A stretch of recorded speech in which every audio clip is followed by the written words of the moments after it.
ओम श्री गणेशाय नमः। ओम श्री सरस्वतीय नमः। ओम श्री गुरुभ्यो नमः।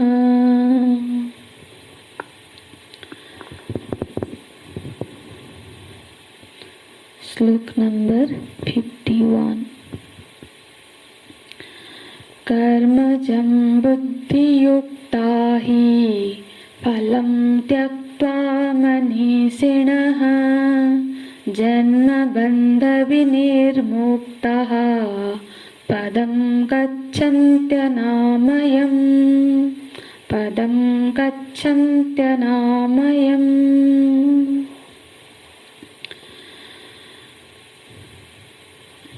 भगवान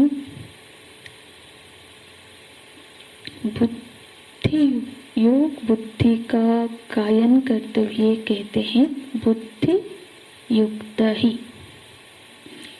जो योग बुद्धि से युक्त है वो क्या बोले, शुक्र दुष्कृते उभे जहाति है।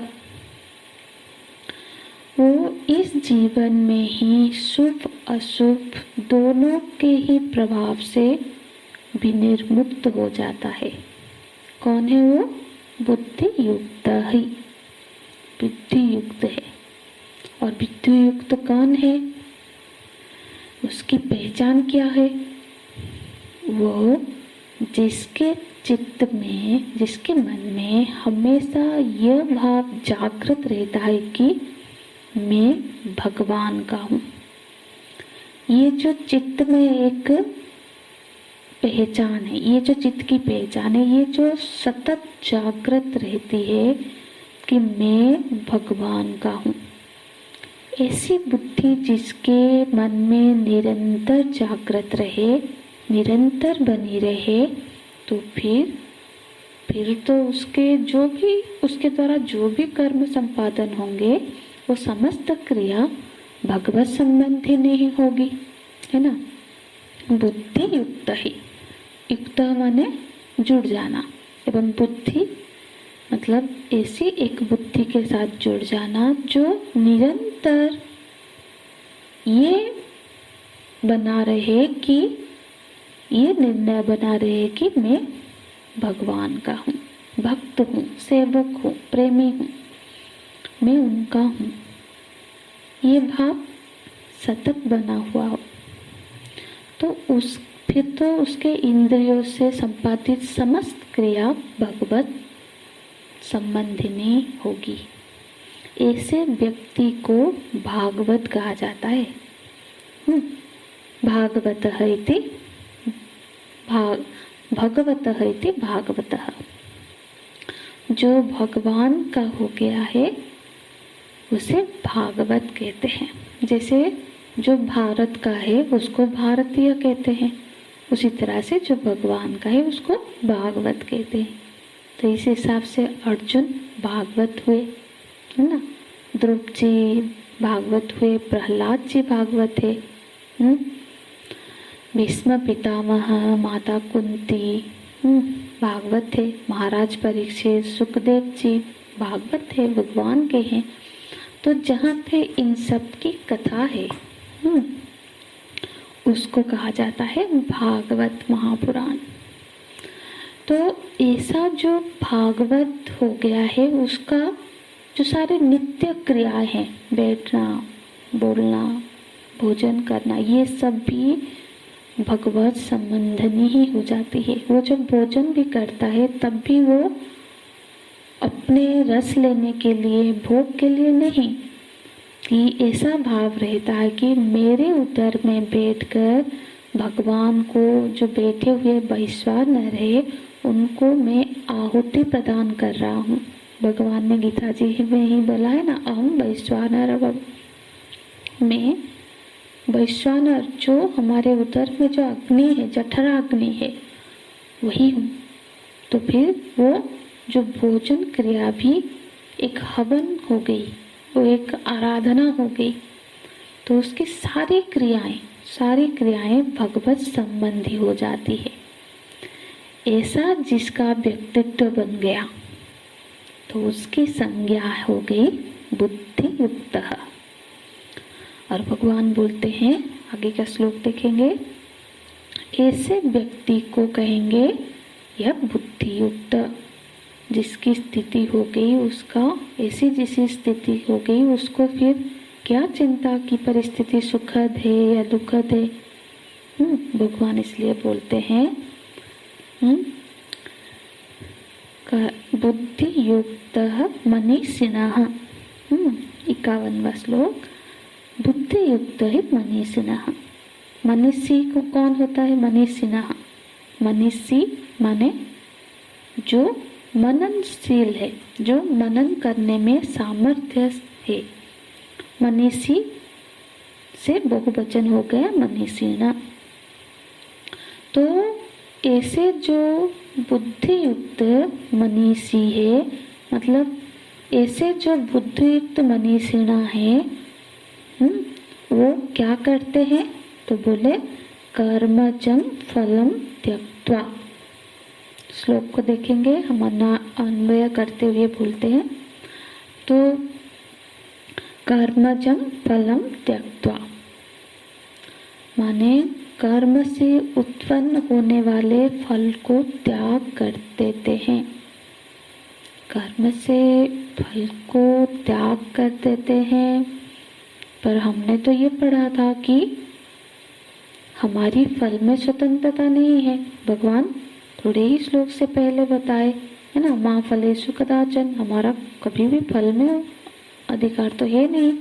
जो कर्म हुआ वो फल को हमको भोगना ही होगा। फल हुआ मतलब, जब मतलब कर्म हुआ मतलब फल तो अवश्य आएगा। तो कर्म में तो हमारी स्वतंत्रता है, पर फल में हमारी तो स्वतंत्रता नहीं है।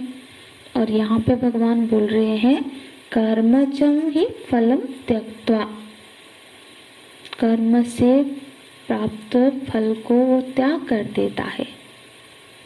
कर्म फल को त्याग कर देता है माने कर्म संपादन करने से पहले ही उसका फल को वो त्याग कर देता है। बाद की नहीं है, बाद मतलब छोड़ देता है।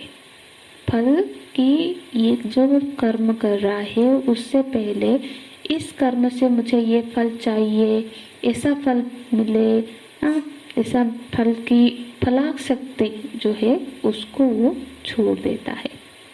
इसीलिए उसका फल की और चिंता नहीं रहती है। वो सिर्फ अपने कर्म को ईश्वर अर्पित भाव से करता है। फल चाहे उसका जो भी आए, उसका फिर बस इतना ही ध्यान रहता है कि मेरे प्रभु जी के अनुरूप कर्म कर रहा हूँ, ऐसा या वो उसका ध्यान इसी में रहता है कि मेरा जो कर्म है वो भगवत प्रीति के अनुरूप हो रही है या नहीं हो रही है, उनकी पसंद के अनुसार ही मेरा जीवन चल रहा है कि नहीं। तो कर्मजं फलम त्यक्त्वा, इसको ऐसे करना है। कर्मजं फलम त्यक्त्वा कर्मणं पूर्व एव, कर्म से पूर्व ही फल की त्याग कर देता है।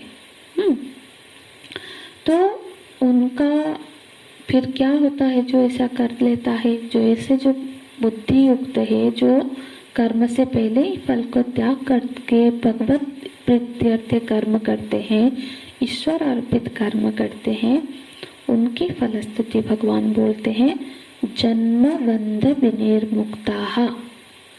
फिर उनका क्या होता है कि वो जन्म बंध विनिर्मुक्ता है, माने तो फिर वो जन्म के बंधन से विनिर्मुक्त हो जाते हैं। मतलब जन्म नहीं होगा ऐसा।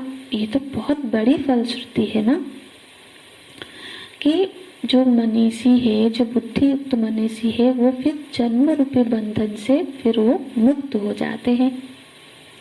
तो जन्म बंध विनिर्मुक्ता मतलब जब जन्म नहीं होगा तो फिर वो कहाँ जाएंगे? तो बोलते हैं अनामयं पदं गच्छन्ति। पदं गच्छन्ति अनामयं। तो वो अनामय पद को प्राप्त हो जाते हैं। इसी जगह इसी स्थान में पहुंच जाते हैं जो अनामय है। तो फिर कैसी उनकी या स्थिति रही, उसका क्रम रहा, जो बुद्धि युक्त है, वो जो बुद्धि युक्त है उसको एक तो पहले वो कर्म करते हुए पहले ही फल का त्याग कर देता है, मतलब फलासक्ति से रहित हो जाता है। फिर ईश्वर अर्पित होकर कर्म मतलब जीवन बिताता है। फिर क्या होता है, उसको जन्म रूपी बंधन से वो मुक्त हो जाता है और उसके बाद उसको अनामय रूपी पद की प्राप्ति हो जाती है। तो जन्मबद्ध विमुक्ता माने इसको समझते हैं, मतलब यदि भक्त के दृष्टिकोण से देखें, जो भक्त है, जो जीवन भर भक्तिपूर्ण जीवन जीता है, वो अपने इष्ट लोकों को जाता है, साकेत्य, वैकुंठ, गोलोक धाम पहुँचता है और इष्ट लोक को प्राप्त करने के बाद वहाँ पे भगवत सेवा में रहता है, या फिर वहीं पे ज्ञान प्राप्त करके अपने ब्रह्म पद को प्राप्त होता है। ये क्रम वृत्ति होती है। भगवान भाष्यकार बोलते हैं, या फिर जो बुद्धि युक्त है, जो बुद्धि युक्त हो गया उसका फिर अंतःकरण शुद्ध हो जाता है और फिर वो सांख्य बुद्धि को प्राप्त करके कैवल्य मुक्ति को प्राप्त हो जाता है। यहाँ पे वो मुक्ति को प्राप्त होता है पर क्रमिक, मतलब पहले योग बुद्धि, फिर सांख्य बुद्धि, फिर स्वरूप अवस्थिति। तो जन्म बंध विमुक्त होने पर क्या घटता है, अनामय पदम गच्छन्ति। अनामय पद क्या है, भगवान भाष्यकार बोलते हैं सर्व उपद्रव रहितम पदम। अनामय का अर्थ होता है जहाँ पर किसी भी तरह का उपद्रव ना हो। आमय, आमय माने रोग, माने अनामय माने रोग रहित। रोग किस तरह, शारीरिक रोग, मानसिक रोग, हर तरह के उपद्रव से रहित वो स्थिति, वो जगह, वहाँ वो पहुँच जाता है, वो उससे ऐसी स्थिति को प्राप्त कर लेता है।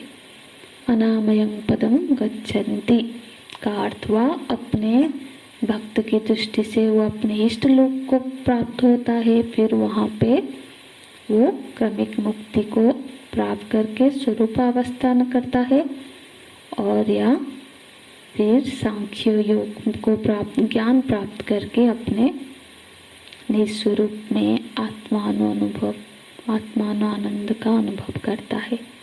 तो वो ऐसे अनामय पद की प्राप्ति कर लेता है जो योग बुद्धि से युक्त होता है। इसका अर्थ है वो मोक्ष की प्राप्ति कर लेता है।